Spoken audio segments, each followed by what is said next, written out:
2016 in service টিচারদের service continuation হবে না, যেটা পরিষ্কার ইঙ্গিত। কেন সেটি আলোচনায় আসছে। এবং বিএড এর প্রফেশনাল সার্টিফিকেট শো করতে না পারলে সেখানে কি প্রার্থী পদ ক্যান্সেল হবে? সব ক্ষেত্রে হবে না, কিছু ক্ষেত্রে প্রার্থী পদ ক্যান্সেল হওয়ার চান্স বেশি। কোন ক্ষেত্রে আমি আজকের ভিডিওতে সেটা নিয়েও ডিসকাস করব। প্রত্যেককে ভিডিওটা প্রথম থেকে শেষ অবধি দেখো, আর সবাই চ্যানেলটা সাবস্ক্রাইব করে দেবে এমন গুরুত্বপূর্ণ পিএসসি এবং এসএসসির আপডেট পাওয়ার জন্য।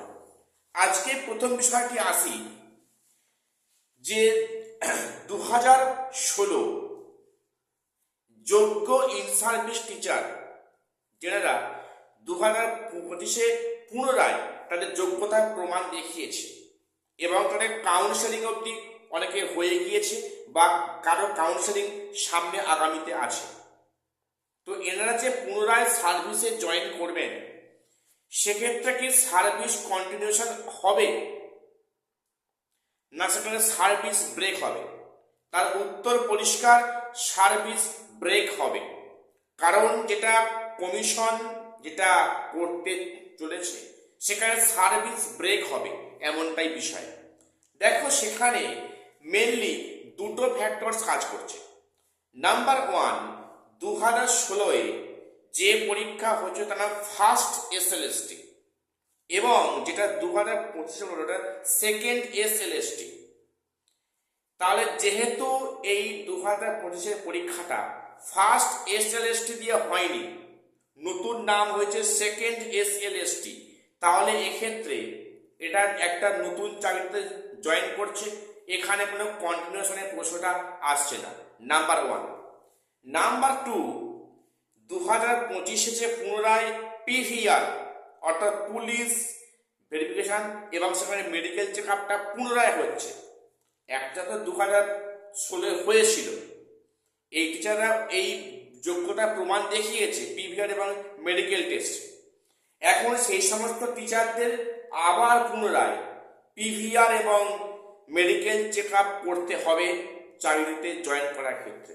অর্থাৎ আগের যে সার্ভিসটা পুরো আউট হয়ে গেল, সেখানে সবকিছু নতুন করে নতুন পরীক্ষার নাম দিয়ে সেখানে পুনরায় পিভিআর মেডিকেল চেক আপ করে চাকরিতে তাদের জয়েন করতে হচ্ছে। অর্থাৎ এখানে সার্ভিস কন্টিনিউশন এই কিন্তু বিষয়টা পুরো উঠে যাচ্ছে। অবশ্য এ নিয়ে 2016 যারা ইন সার্ভিস আছেন তাদের অনেকের বক্তব্য যে তারা কিন্তু আইনি রাস্তায় হাঁটবেন, সেটা পরে বিষয়। অনেকে বলবে যে না, কেন এই 2016 টিচাররা যে পুনরায় চাকরি ফেরত পেয়েছেন এটাই এনাফ।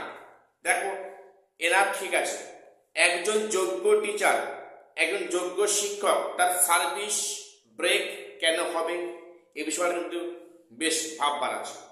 অর্থাৎ পরবর্তী ক্ষেত্রে এই নিয়ে আইনি পদক্ষেপ হয়তো শুরু হবে। তো এরপরে আসি বিএড এর প্রভিশনাল সার্টিফিকেট নিয়ে যে সমস্যা হয়েছে, ওটা একটা বার্নিং ইস্যু। সবার মনে প্রশ্ন কি 9, 10 কি 11, 12 যে আমি তো এখনো বিএড এর এখনো ফাইনাল সার্টিফিকেটটা হাতে পাইনি, তাহলে আমার কি পরবর্তী ক্ষেত্রে সমস্যা হবে? এই প্রশ্নটা অনেকে আছে। আমি এ নিয়ে 2-3টে ভিডিও করেছি।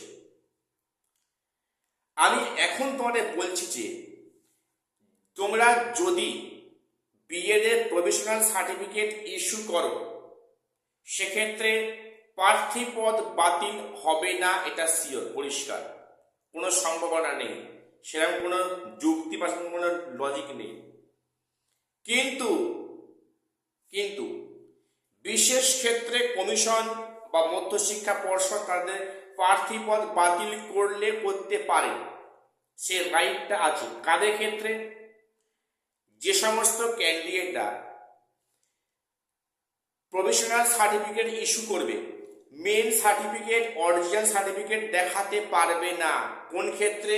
যে সেক্ষেত্রে ইউনিভার্সিটি তাদের সার্টিফিকেট প্রোভাইড করেছে কিন্তু ব্যক্তিগত গাফিলতির জন্য সেই ক্যান্ডিডেট সার্টিফিকেটটাকে গ্রহণ করেনি বা অ্যাকসেপ্ট করেনি।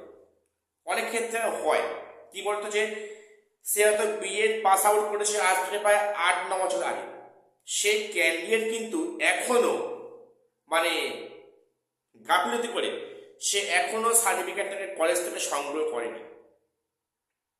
সেক্ষেত্রে যদি ইউনিভার্সিটি সার্টিফিকেট প্রোভাইড করে, সেখানে যদি কোনো ক্যান্ডিডেট সেটা অ্যাকসেপ্ট না করে, গ্রহণ না করে, সে যদি ভাবে যে আমি মার্কশিট দিয়েই কাজ চালিয়ে নিচ্ছি, কোনো সমস্যা হচ্ছে না, তাহলে কিন্তু সেক্ষেত্রে প্রার্থী পদ বাতিল করতেও পারে, আবার না করতেও পারে। সেটা কিন্তু কমিশন বা পর্ষদের হাতে বিচার্য বিষয় হয়ে যাচ্ছে। কিন্তু কিন্তু কিন্তু যাদের ইয়ারে 2021, 22, 23 কারেন্ট ইয়ার্সে যারা বিএড করেছো, যারা এখনো ইউনিভার্সিটির সার্টিফিকেট ইস্যু করেনি, সেক্ষেত্রে তাদের প্রার্থী পদ বাতিল দেওয়ার বিন্দু মাত্র সম্ভাবনা নেই। যারা ভয় পাচ্ছ, হয়তো ভয় করো না, হয়তো প্যানিক ক্রিয়েট করো না, বিষয়টা বুঝে দেখো। এই ভুলটা ক্যান্ডিডেট নয়, আমি আবারও বলছি, আমি আগের ভিডিওতে বলেছি, এটা ভুল কাদের, এটা যারা সার্টিফিকেট ইস্যু করে ইউনিভার্সিটি, এটা তাদের ভুল।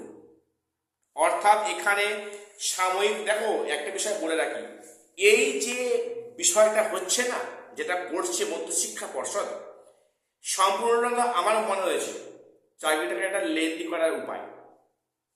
যেখানে এসএসসি 3 বার সেখানে ডকুমেন্টস ভেরিফাই করলো, সেখানে অনেকে প্রভিশনাল সার্টিফিকেট দেখিয়েছে, কোনো সমস্যা হয়নি, অ্যাকসেপ্টেড হয়েছে। তাহলে চাকরি দেওয়ার সময়, জয়েন করার সময় সেখানে মধ্যশিক্ষা পর্ষদ সেটাকে অ্যাকসেপ্ট করছে না।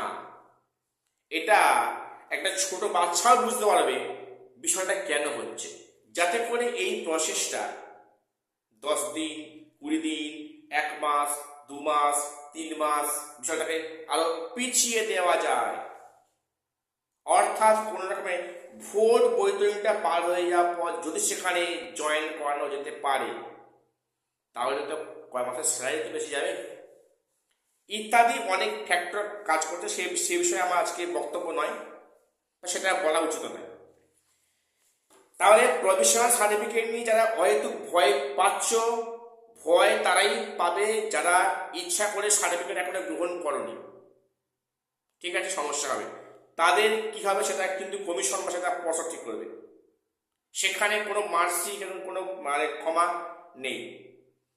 এবং যারা কলেজ থেকে ইস্যু করেনি, সেক্ষেত্রে তোমরা বললাম তোমাদের রাস্তা খোলা আছে, প্রত্যেক আগের ভিডিওটা দেখে নিও, তোমরা সেই রাস্তায় হেঁটে তোমরা কার্য সিদ্ধ করে নাও, ঠিক আছে।